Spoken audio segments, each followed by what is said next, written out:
ದೆಹಲಿಯಲ್ಲಿ ನಿನ್ನೆ ಕೇಂದ್ರ ಸಚಿವ ಪ್ರಹ್ಲಾದ್ ಜೋಶಿ ಅವರ ನೇತೃತ್ವದಲ್ಲಿ ರಾಜ್ಯದ ಬಿಜೆಪಿ ಸಂಸದರ ಸಭೆ ನಡೆಯಿತು. ಸಭೆ ಬಳಿಕ ಮಾಜಿ ಮುಖ್ಯಮಂತ್ರಿ ಹಾಗೂ ಸಂಸದ ಬಸವರಾಜ ಬೊಮ್ಮಾಯಿ ಲೋಕಸಭೆ ಅಧಿವೇಶನದಲ್ಲಿ ಕರ್ನಾಟಕದ ವಿಚಾರಗಳನ್ನು ಪರಿಣಾಮಕಾರಿಯಾಗಿ ಪ್ರಸ್ತಾಪಿಸುವ ಕುರಿತು ಸಭೆಯಲ್ಲಿ ಚರ್ಚಿಸಲಾಯಿತು. ಈ ಮೂಲಕ ರಾಜ್ಯದಲ್ಲಿ ಕೇಂದ್ರದ ನೆರವಿನಿಂದ ಅಭಿವೃದ್ಧಿ ಕಾರ್ಯಗಳನ್ನು ಕೈಗೊಳ್ಳಲಾಗುವುದು ಎಂದು ಹೇಳಿದರು. ಕರ್ನಾಟಕದಲ್ಲಿ ಬಿಜೆಪಿ ಸದಸ್ಯತ್ವ ಅಭಿಯಾನ ಹಾಗೂ ಪಕ್ಷದ ಸಂಘಟನೆ ಕುರಿತು ಈ ಸಭೆಯಲ್ಲಿ ಚರ್ಚಿಸಲಾಗಿದೆ.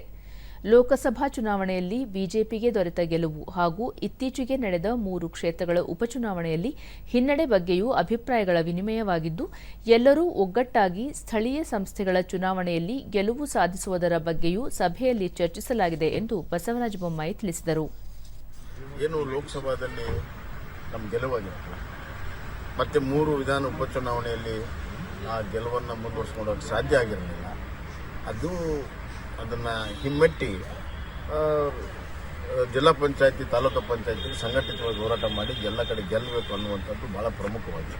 ಮತ್ತು ಕರ್ನಾಟಕದ ವಿಚಾರ ಲೋಕಸಭಾದಲ್ಲಿ ಯಾವ್ಯಾವ ಎತ್ತಬೇಕು ಮತ್ತು ಇಲ್ಲಿನೂ ಕೂಡ ಕರ್ನಾಟಕ ಬಿಜೆಪಿ ಸಂಸತ್ನಲ್ಲಿ ಪರಿಣಾಮಕಾರಿಯಾಗಿ ಹೆಂಗೆ ಪರ್ಫಾರ್ಮೆನ್ಸ್ ಮಾಡಬೇಕು, ಪ್ರತಿನಿಧಿಸಬೇಕು ಅನ್ನೋದ್ರ ಬಗ್ಗೆ ಸುದೀರ್ಘವಾದ ಚರ್ಚೆ ಆಗಿದೆ.